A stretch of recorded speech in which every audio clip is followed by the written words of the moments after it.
Bismillahirrahmanirrahim. Assalamualaikum warahmatullahi wabarakatuh. Kita kembali di pertemuan online ya.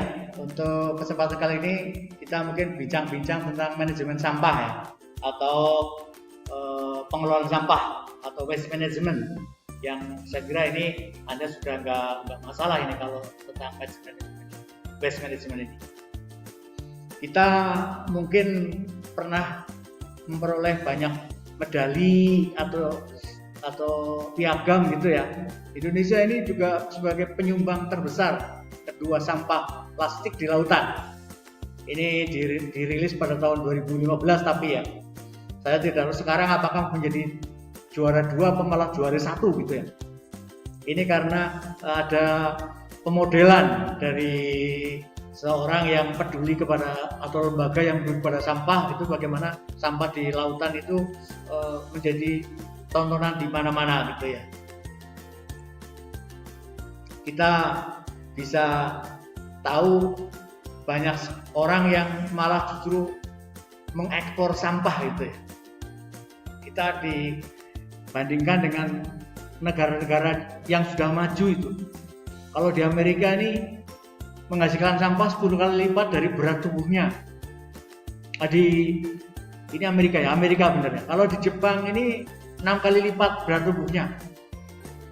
Sedangkan orang Inggris ini 4 kali lipat dari tubuhnya. Artinya orang Amerika ini suka makan ya, karena sampahnya banyak gitu, kira-kira betul. Nah, ini bagaimana dengan Indonesia ini? Kita coba nanti kalau ada yang penelitian ya. Nah, ini gambar semacam ini kan Anda mungkin risih ya. Ini main surfing atau main selancar di laut, tapi dia dengan sampah gitu ya. Saya tidak tahu. Tapi kalau udah di laut memang mungkin nggak gatel ya, karena airnya juga campur dengan garam ya. Jadi mungkin ini enjoy saja main selancar di situ. Kita lihat banyak bangkai ikan. Saya kira saya tidak tahu Anda apakah jijik apa enggak ini ya, atau sudah terbiasa, kira-kira semacam itu. Ini orang-orang Greenpeace ya mengumpulkan di laut, saya kira banyak sedotan-sedotan yang Anda saya kira paham juga, bahkan mungkin Anda pernah membuang di pantai gitu ya. Sampah itu apa sih? Jadi kita bicara formal secara definitif ya. Sampah ini sebagian dari sesuatu yang tidak dipakai atau tidak disenangi, atau sesuatu yang harus dibuang, yang umumnya berasal dari kegiatan yang dilakukan oleh manusia, termasuk industri ya, tapi bukan biologis, karena human waste itu tidak termasuk di dalamnya dan umumnya bersifat padat. Itu sampah. Jadi kalau ada manusia yang mungkin ikut terbuang gitu ya dalam misalnya banjir bandang gitu ya, itu perlakuannya berbeda. Kadang-kadang kelihatan bangkai jenazah manusia yang terlihat di permukaan air gitu, itu ada sampah manusia, bukan begitu. Itu karena biologis. Jadi manusia itu bukan termasuk sampah. Maka ada perlakuan khusus ya. Kalau ada jenazah yang meninggal terbawa arus angin sungai yang longsor misalnya banjir bandang, itu biasanya diambil kemudian kalau bahasa Jawa itu diupokoro gitu ya, dengan pamruk tiloyo gitu ya. Jadi dilakukan sebagai jenazah yang ada kegiatannya, yang ada peraturannya, bukan sebagai sampah. Kira-kira semacam itulah. Ini sesuatu yang berbeda, tapi biasanya bersifat padat yang sampah-sampah pada umumnya dan tidak disenangi. Itu definisi sampah. Sumbernya dari rumah tangga, pasar, warung dan sebagainya, saya kira kantor semuanya menghasilkan sampah. Nanti akan ada istilah di mana-mana ada sampah. Berapa sampah yang kita lakukan, kita hasilkan setiap hari? Kalau setiap orang menghasilkan sampah 700 sampai 800 gram dalam satu hari itu, atau 1000 sampai 1400 kg dalam satu tahun gitu ya. Ini dihitung ini kalau di Jakarta ini sampah tiap hari dibuang di sekitar Monas itu mungkin akan terlihat seperti Borobudur gitu ya. Borobudur ada stupanya emas gitu, tapi ini sampah Borobudur, bukan sampah Borobudur ya, semacam Borobudur gitu, setiap harinya gitu. Bagaimana penggolongan sampah? Sampah ini saya kira dibagi menjadi 3 ya, organik, non-organik, dan B3, bahan berbahaya beracun. Ini biasanya Anda sudah paham juga, yang organik ini biasanya 70% volume sampah meliputi sampah rumah tangga gitu ya. Biasanya bisa dipakai diolah untuk pakan ternak atau kompos dan sebagainya. Untuk yang non-organik ini sulit diurai, tapi bisa didaur ulang dan bisa menghasilkan uang lagi, nanti dijelaskan. Kemudian bahan berbahaya dan beracun ini biasanya harus dipisahkan dan dimusnahkan. Kalau sudah B3 ini harus dimusnahkan. Biasanya dalam bentuk insinerator. Insinerator itu pembakar sampah. Ini sampah organik, saya kira contohnya sisa makanan, sisa sayur. Kemudian non-organik, plastik, kain, logam, dan sebagainya. Ini B3, ada elektronik bekas, baterai bekas, bohlam, kosmetik, dan sebagainya. Ini termasuk berbahaya dan beracun karena memang sisa-sisanya ini tidak sembarangan ya. Baterai bekas, itu elektronik bekas, itu ada racunnya dari sisa-sisa logam atau patri atau las dan sebagainya. Semuanya menjadi mengancam kesehatan lingkungan kita. Bagaimana sampah ini dibuang sembarangan, kemudian menjadi pencemaran lingkungan, menyebabkan sumber penyakit. Ini kira-kira alurnya semacam itu. Ketika sampah berbenturan dengan masalah kesehatan, saya kira yang namanya sampah itu pasti tidak sehat ya. Tapi tidak sehatnya itu apa saja gitu. Ada aspek kesehatannya. Biasanya sampah bisa memberikan tempat tinggal bagi vektor ya. Vektor yang kita sudah bicara yang lalu, ada serangga, ada tikus, ada cacing, ada jamur, semuanya adalah vektor penyakit.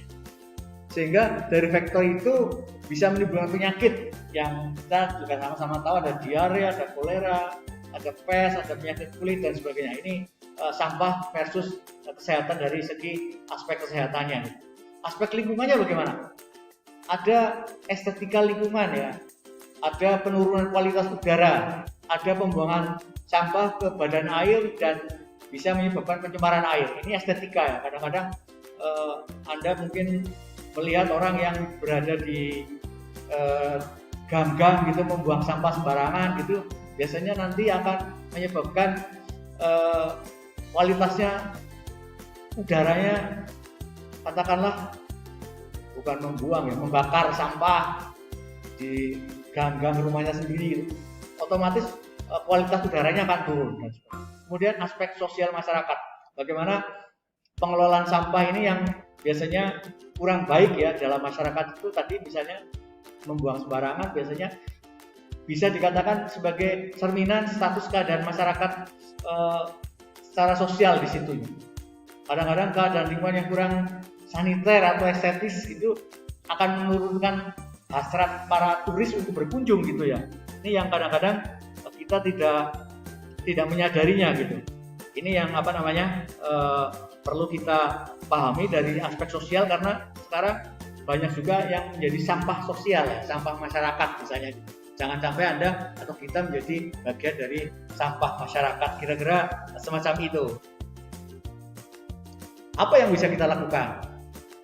Mungkin kita perlu setback ya, bisa melihat ke belakang, mengganti gaya hidup dengan mengurangi sampah gitu ya. Ini ada ilustrasi ya, ilustrasi kalau Anda tiap hari membeli aqua, botol plastik kemasan gitu, botol air gitu ya, itu dengan Anda membawa satu tumbler aja, satu botol ini, itu ilustrasinya Anda membawa satu botol tumbler itu sama dengan Anda menghemat 167 botol plastik tiap hari, atau setiap situasi ya gitu ya. Artinya dengan satu tumbler ini Anda bisa ganti airnya di rumah, bawa ke kampus, bawa ke tempat kerja dan sebagainya. Tidak usah membawa botol plastik, karena botol plastik ini sekali pakai. Ini dengan satu tumbler, ini mengganti gaya hidup. Atau tas belanja, ini kekuatannya sama dengan 170 kantong plastik ya. Mudah-mudahan ya, kalau Anda beli tas belanja yang ada gambarnya segitiga bersambung, itu berarti adalah ramah lingkungan. Mungkin Anda bisa menghemat 170 kantong plastik. Sekarang kalau belanja biasanya satu kantong plastik ini dihargai suruh bayar Rp200 gitu. Atau bahkan kemarin saya ke Semarang itu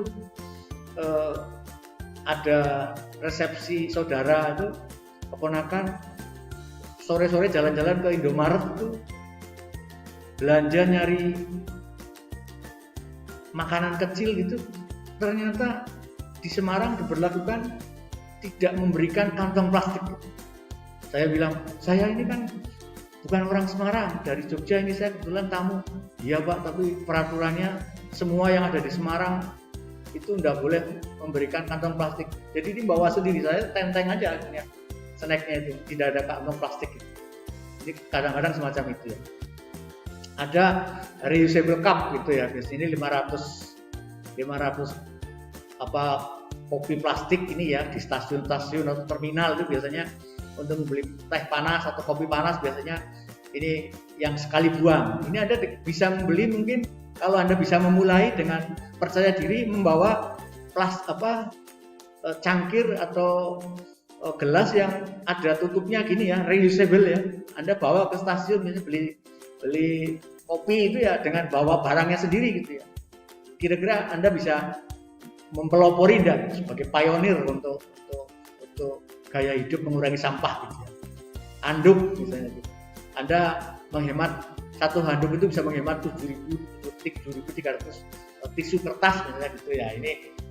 Ini ilustrasinya semacam itu. Kemudian bagaimana Anda bisa memulai dengan sampah rumah tangga ini bisa dibuat menjadi kompos ya. Kompos untuk pupuk ya. Untuk kalaupun tidak digunakan, tapi sampahnya sudah berubah bentuknya gitu ya.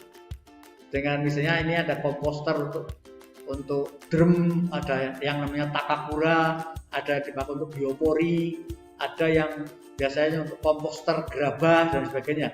Ini ada contoh kompos yang sudah jadi nih. Jadi bentuknya seperti apa ini? Seperti abon gitu ya. Tapi ini sampah ya. Artinya apa? Sudah berubah dari aslinya sehingga tidak menjijikan gitu. Terserah Anda mau gunakan kompos ini mau dipakai lagi atau tidak, atau sebetulnya bisa dijual gitu. Tapi kalau misalnya Anda mampu, yang penting Anda punya keinginan, karakter untuk merubah sampah ini menjadi kompos, itu sudah bagus. Ini prosesnya ya, pemilihan sampah saya kira nanti bisa untuk dijual semuanya ini, dari di kampung-kampung bank sampah dan sampai pembuatan kompos, ini semuanya bisa menyebabkan lingkungan bersih, untuk kondisinya menjadi sehat dan indah gitu. Tapi intinya nanti bisa dijual, kira-kira semacam itu. Ini proses pengolahan sampah menjadi kompos, saya kira nanti kalau Anda KKN, tapi saya kira tidak ada KKN ya Anda, atau mungkin bisa dipakai untuk kegiatan sosial. Bagaimana Anda tahu pembuatannya, ini prosesnya saya kira sudah baik. Kira-kira intinya seperti itu manajemen sampahnya ya. Ini contoh bagaimana manajemen sampah di Hotel Shangri-La di Surabaya ini ya. Ini semuanya sudah sampah basah jadi kompos, sampah kering dipilah-pilah, kemudian disetorkan ke bank sampah ini di Shangri-La ini. Kemudian limbah cair dari kamar mandi, laundry, kolam renang ini dialirkan dalam penampungan, kemudian difiltrasi, kemudian digunakan untuk menyiram tanaman. Itu saya kira manajemen sampah yang perlu Anda contoh ya, ketika Anda nanti menjadi manajer di suatu hotel atau suatu restoran, atau mungkin Anda punya hotel sendiri atau restoran sendiri. Itu kira-kira bisa dipakai untuk percontohan. Mudah-mudahan ini bisa menginspirasi untuk kegiatan nantinya ya. Kira-kira semacam itu. Ini nanti saya putus di sini dulu, nanti lanjut ke part 2 ya, bagian 2.